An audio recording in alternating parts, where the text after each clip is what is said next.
नमस्कार मित्रांनो ठरलं तर मग या मालिकेच्या आजच्या भागामध्ये सुरुवातीला प्रिया सुभेदारांच्या घरी जाते। तेव्हा सायली अगदी हसतमुखाने तिचं स्वागत करते। सायली आपल्याशी एवढं गोड कशी काय बोलू शकते याचं आश्चर्य प्रियाला वाटतं।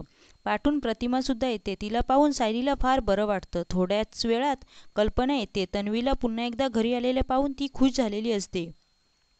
सायली सगळ्यांसाठी चहा कॉफी आणायला जाते, पण कल्पना तिला अडवत म्हणते की आमची माणसं आहेत, तू त्यांच्यासाठी काहीही बनवायचं नाही। पण प्रतिमा स्वतः बोलते की मला सायलीच्या हातचंच पाहिजे। प्रतिमा कल्पनाची माफी मागते की माझ्यामुळे हे सगळं झालं।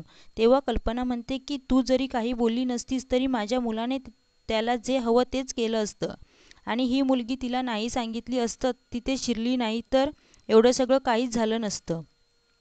संधी साधून प्रिया किचनमध्ये शिरते आणि मुद्दाम सायलीला हुसकवण्याचा प्रयत्न करते। तू या घरात सून म्हणून आली असलीस तरी या घरात तुला काडीचीही किंमत नाही। या घरातल्या कप बशा सुद्धा तुझ्यापेक्षा जास्त मान मिळतो। त्यानंतर तन्वी मुद्दाम सायलीला स्वतःचा हात पकडायला सांगते, तेव्हा तिला काही कळत नाही। मग मुद्दाम असं दाखवते की सायलीने आपला हात तव्यावर भाजला आहे। कल्पना सायलीवर या प्रकारामुळे खूप चिडते। प्रिया धडधडीत खोटं बोलत असते, पण तरीही कल्पनाचा तिच्यावर विश्वास असल्यामुळे सायली काहीच करू शकत नाही। शेवटी मग ती एक शक्कल लढवते आणि स्वतःची न केलेली चूक कबूल करते। म्हणते की हो, मी भाजला तिचा हात, मी माझ्या नवऱ्यावर हक्क गाजवत होती, मग माझा राग अनावर झाला आणि त्याच्या रागाभरात मी हे केलं। प्रिया या गोष्टीमुळे तोंडावर पडते, कारण जर सायलीने ती चूक कबूल केली नसती तर एव्हाना तिला भरभरून ओरडा पडला असता। तिने अशी काही चूक कबूल केली ज्यामुळे प्रिया चुकीची ठरली होती।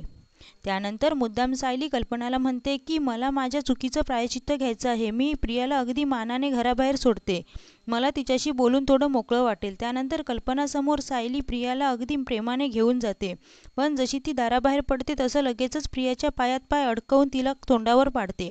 सायली तिला म्हणते, आता जशी तोंडावर पडलीस तशीच तू यापुढेही पडशील, कारण माझ्या घरच्यांचा आणि माझ्यामध्ये जो काही तू तिढा निर्माण करतेस तो मी कधीच सफल होऊ देणार नाही। त्याचा हा माझ्यावर जो काही राग आहे तो अगदी काही दिवसांचा आहे, पण त्यानंतर तू बघशील मी तुझे कोणते हेतू साध्य होऊ देणार नाही। प्रिया सुद्धा चॅलेंज करून निघून जाते की तू काहीही कर, पण मी या घरात सून म्हणून येणारच। आपलं लग्न झालं असून सुद्धा प्रिया असं का बोलली याचा अर्थ सायलीला लागत नाही। ती विचार करत असते। तितक्यात पाठून प्रतिमा येते। सायली प्रतिमाला म्हणते की आपण काहीही केलं तरी प्रिया सुधारणार नाही। मी खरं सांगते, मी तिचा हात भाजला नव्हता, पण विषय वाढायला नको म्हणून मी न केलेली चूक मान्य केली। यावर प्रतिमा तिला म्हणते की मला माहीत आहे, तू कधीच कोणाला इजा पोचवण्याचा विचार सुद्धा करणार नाही।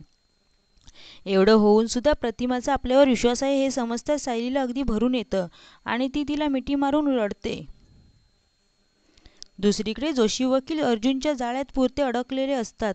अर्जुन जसं हॉटेलच्या बाहेर पडण्याचं नाटक करतो तसं ते लगेचच त्याच्या माणसाकडे जाऊन विचारतात की जे आता गेले ते अर्जुन सुभेदारच होते ना? तो एक नंबरचा फ्रॉड व्यक्ती आहे, तुम्हाला तो एक दमडीही देणार नाही। त्यापेक्षा तुम्ही एक काम करा, त्याच्याबद्दलची सगळी इल्लीगली माहिती माझ्या साहेबांना द्या, जेणेकरून ते तुम्हाला मालामाल करतील। अर्जुनच्या प्लॅन प्रमाणे तो माणूस सुद्धा जोशी वकिलाला सगळं सांगेन असं सांगतो। जोशी वकील लगेचच महिपतला बोलवून घेतो। सगळे एकमेकांशी बोलण्यात गुंग असताना अर्जुन वेटरच्या मदतीने तिथे एक हिडन कॅमेरा बसवतो, जेणेकरून त्यांच्यामध्ये जे काही बोलणं चालू आहे ते त्यांच्यामध्ये कैद होईल आणि तो पुरावा तो मधुभाऊंना दाखवू शकेल। अर्जुनला जे हवं असतं तसंच होतं। महिपत आणि जोशी वकील एकमेकांना कसे मिळालेले आहेत हे त्या व्हिडिओमध्ये कैद होतं।